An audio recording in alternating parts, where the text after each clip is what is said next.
Well, I'm here. I drove 9,754 miles to Chicago, so you could tell me about this car's quirks and features. No, I'm not. In fact, Jack Singapore is here to take over production duties for me because I have a little bit of a personal life crisis going on, and no, my sex change hasn't failed yet, so... You're not going to hit me Dougie D style? No, this is not Dougie D style, although it looks that way. This is a 370Z 50th anniversary edition, Jack. Why is it a 50th anniversary edition? They've been making Z cars for 50 years. And Wow. They went to the scrap yard and decided to get mismatching body panels for it. All right, Jack, let's get this over with, for God's sakes. So Mark, tell me what you think of this Heritage SCCA Nissan livery. Well, you already said my first thought, the scrapyard comment. It looks thrown together. But I think the truth is the Nissan executives got together with the supply chain managers and they found out that their robots painted too many red parts and they needed a creative way to dispose of them. So they made an abomination. No, they made a 50th anniversary edition so they could justify getting rid of all of them. I'm sorry if that ruffles your feathers, Mark. It might ruffle some 370Z fans, that's for sure.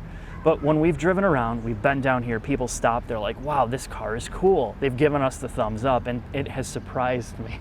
It's a generationally polarizing car. A lot of the older folks really like it, and I get it. They grew up with 240s. I didn't. You know, the only way I can really talk about this is the 370Z has lost its cool factor because it's been out for too long and they haven't changed it enough to make it relevant. But the S2000 in 09, after about 10 years, had the same exact problem. People didn't want to buy it anymore, the sales numbers tanked.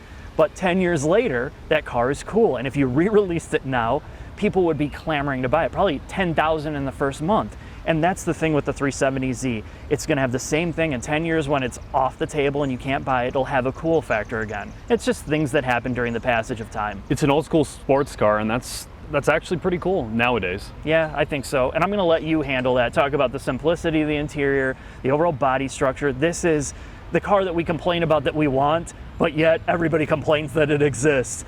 I'm gonna go head out in the field and play with the dogs. You can cover the rest of this. I've had enough of this guy.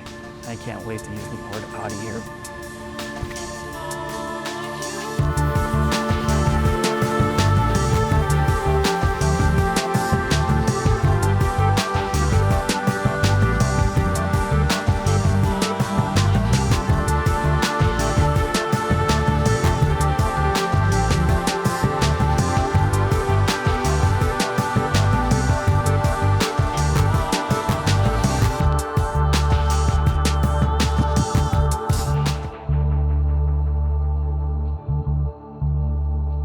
Inside the 2019 370Z 50th Anniversary Edition.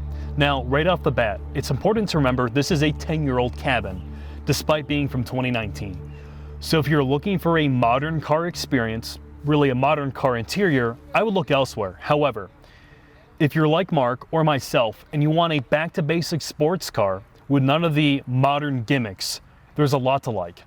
So with that being said, let's start off with the positives of this interior. Now, the first big positive of this interior for me is the instrument cluster. I love that the tach is easy to read and it's dead center. The speedometer is great. Despite not having a digital output, I always know how fast I'm going. And lastly, this menu pod to the far left, despite having graphics from my Casio calculator, is very useful. The menu system is easy to get through. It shows your fuel economy and trip. The auxiliary gauge pod on the dash of this car is also wonderful. I love that it's in my line of sight. The oil temperature and voltmeter is very, very useful. And the clock, despite again looking like it's from the 1980s, is again easy to read and navigate. The big highlight for this car for me is the cargo space. Because this car can fit so much, it makes for a very convincing daily. There are these great spots behind the seats. The trunk itself is huge and can fit all my camera gear with no problems whatsoever. The door cards can fit a lot of things in them. The center console has this little cubby as well. And above the head unit is a spot for both your sunglasses and phone, wallet, whatever you may need within reason can fit in that spot. The infotainment itself isn't really infotainment. It's a basic double-dinned head unit. I found it very easy to pair to. My only real complaint is there's no Bluetooth audio. However, my phone works fine with it. The audio quality as well from this Bose system is surprisingly good. I thought it would sound like my parents' 1974 boombox, but when tested and when listening to it, it's about on par with the Harman unit in some of the lower BMWs.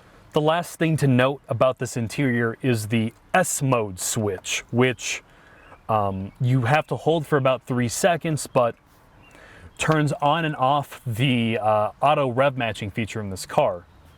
Now, sadly, this interior is not without its faults, and the problems with this interior all have to stem with driver comfort. I felt that I could never get comfortable in these seats and that my driving position was always compromised. Now, in regards to the driving position, Mark didn't have these problems, but sadly, I'm 6 foot tall and Mark's 5'1" and 105 pounds. So there's a little bit of a difference in needs.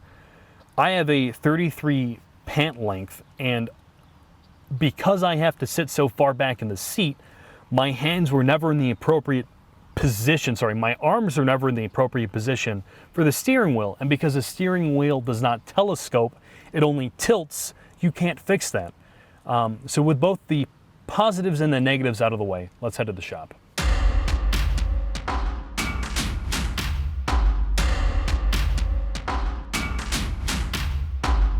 Well, Mark, I brought you a time machine. It's the year 2009. Obama's still president. The 3GS, the iPhone, is brand new. And Avatar just came out. That sounds like a pretty good year to me. And this 2019 50th Anniversary Edition 350Z has a lot of treats to offer you. And like this overspray on the front lip. It looks real good. Real good. But here's the thing. I'm not going to be really a part of this video too much because of scheduling. But I wanted to give my 2 cents before you get into the underbody. And in large part, this car is representative of the era it was built in. It's a combination of a little bit 350Z, 370Z, and while everything in terms of the interior looks dated, it's not the fastest car on the planet. It doesn't have turbos. It doesn't have great infotainment. What's great about it is it's a brand new car in an era where everything is flooded with modern technology, and this doesn't have it. It's a brand new 10-year-old car. Yes. You're going to buy this used. But Yeah. if you're a collector or you're somebody that loves the Z, Or likes vinyl. if you're a hipster that wants to listen to vinyl like with your all-digital music, you potentially would buy this 370Z and keep it and appreciate it for what it was. The last-gen, more simple era of Japanese sports cars. Now, that's what I'm going to say about it. I've never been a huge fan of the Z. I don't think it has the best connected feel. It didn't have the best connected or best braking, the best handling until you start to modify the hell out of it. But I can appreciate this because I'm so sick of so many of the newer cars that have turned the sports car formula into driving you versus you driving it. And this still feels like you're in control of this car. And you have 10 years of owner experience and feedback to know what's wrong with it as well. Yes. Now that my follically challenged colleague decided he had better things to do and left me with this premium piece of Renault Nissan quality, let's get into the nuts and bolts. So as we mentioned before, this car came out in 2009, and it was a refresh of a previous generation model known as a G35/350Z. So what they did in 2009 with this particular car, coming from the 350Z, is they shortened the wheelbase. This car has a shorter wheelbase than the 350Z. It is a wider car than the 350Z. It is a lighter car. They dropped about 100 pounds. They added aluminum to the body as well as to the suspension. And lastly, they updated the motor. Now, specifically to the 370Z, this car has double wishbone suspension with aluminum lower control arms. It also has an aluminum subframe. Something they added specifically in 2012 to this car is they also added an oil cooler. Now that this car has been out for 10 years, we can address some of the problems with the 370Z as well. Now, unfortunately, the biggest problem with the 370Z / all Nissan products is quality. So there are rust problems with this car, and there are paint problems with this car. Now that we've made it to the back of the 370Z, it's obvious that this car is an older chassis. The giveaway for that is actually that there's no aero panels anywhere. which makes it easier to work on, but there isn't that attention to detail you'd see in a newer car. Nothing's been done to smooth out airflow, so I'm sure you'll run into parachuting issues on the track. Nothing's been done to cover up anything for NVH as well. However, that's not all bad.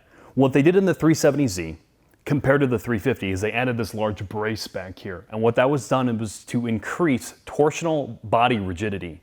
When compared to the 350, it's almost 30% more rigid. Something else to note back here is the dampers. So in 2012, they updated the dampers in both the lower trim and the higher trim models of this car to basically deal with some of the ride quality complaints they had in earlier models. Well, we've made it under the hood of the Nissan 370Z. This baby right here is the 4th generation VQ motor. It's 3.7 liters, it makes 330 odd Japanese horses. It's port injected and it makes power all the way to redline. That is my favorite thing about this drivetrain. I don't like the way it sounds, unfortunately, but hey, you can't have everything.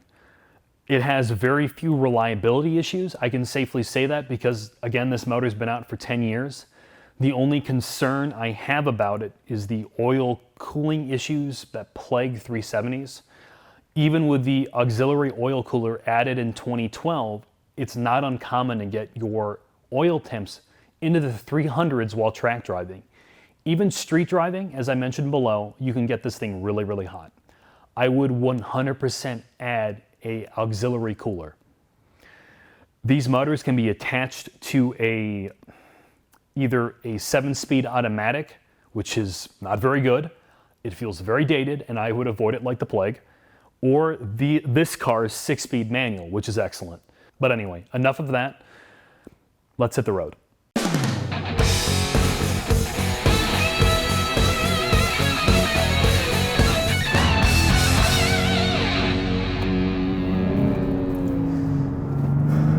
Now let's first talk about this car's honestly strongest point, its suspension and body control.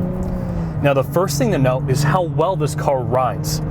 It is shocking that in this, it's called pseudo sports car, that the car rides as well as it does. It's definitely on the softer side of firm. It's never upset by large bumps. I never find myself wishing the car rode better. It isn't upset by mid-corner bumps as well. It offers a lot of feedback dynamically. I know exactly where I'm at when it comes to the limits of grip. I think that the car manages mid-corner transitions as well very, very well. And it isn't upset by camber changes in the road. Now, when I get to the steering of the car, it's kind of a mixed bag. I think the car offers a lot of great feedback that's missing in some of its more modern competitors.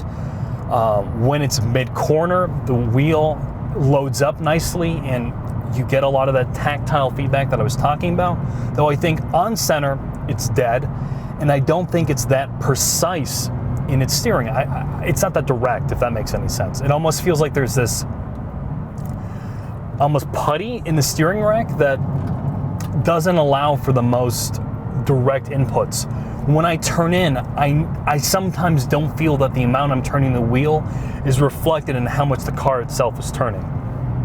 Now, let's talk about the drivetrain in this vehicle. And to me, that's definitely the high point. I feel that it's nice to see a car perform this linearly from a power delivery standpoint in this day and age of forced induction and like eco motors. So for sake of argument, I'm going to launch this car from a dead stop. I know, woe is me.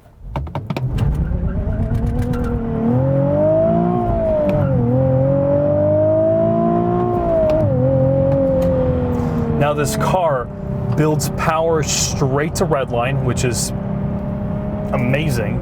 It's definitely, as I mentioned before, the high point of this vehicle. I think it's so nice to wind this car out and you never want to stop. However, I think tonally, the drivetrain of this car isn't that great. I don't think it sounds very good. It sounds very, very digital, almost Gran Turismo-esque. But You know, sound is a subjective thing, and it may not be as big of a deal for you as it is for me. Despite all the positives I have to say about it as a street car, which, to be honest, as a daily commuter, despite my nitpicky complaints, it's near perfect. When you're really going for it, the car to me dynamically falls apart, and I think that's important to bring up because this car really is a sports car. You know, the rear-wheel drive, double wishbone platform is a great one, and it's such a shame that when you're going for it, that level of disconnectedness that I brought up a little bit in the street driving portion of this really gets amplified when you're going for it. The car has this nasty tendency to understeer very, very badly when you're autocrossing or track driving it. And once you get to the limits of understeer, the car has a tendency to go into snap oversteer, which, while exciting, does not lend to a lot of driver confidence. In fact, this is such a problem with Z cars in general in stock form that at least in the Midwest region, a lot of the SCCA guys call it the 360Z. And I'm sure that can be solved with a proper set of dampers and a square set of tires, but in stock form, it's a worthwhile mention. As a street car, I think it's great, but as a track car, you need to at least look at the aftermarket to address many of its problems. So with all that being said, let's get to the final thoughts. Final thoughts on the Nissan 370Z 50th Anniversary Edition. Now, I can't believe I'm about to say this, but I really, really enjoyed the Z. I was shocked by how good this car is. It's a great daily, it's very usable, it's comfortable, and it drives well. This car has a lot of the tactile feel many of its more modern competitors are lacking. However, it's a hard car to recommend to someone buying new. Unless you really like this 50th anniversary livery, you are looking for a car that is brand new and you really want that warranty. Because this car has been out for so long, there are so many of them out there on the market. You can pick them up for cheap in the high teens, low 20s. The aftermarket is spectacular. It'll fix not all of the problems I have with this vehicle, but a lot of them. There are a lot of owners out there who can lend you a hand, and the forums are a treasure trove of information. So buy this car used and you'll be happy. Anyway, I hope you enjoyed this video. I hope you learned something from it, and I hope to see you next time. This savage geese, I hate him, I hate him. I'm gonna show you how to get back at him on Yelp and all that other stuff.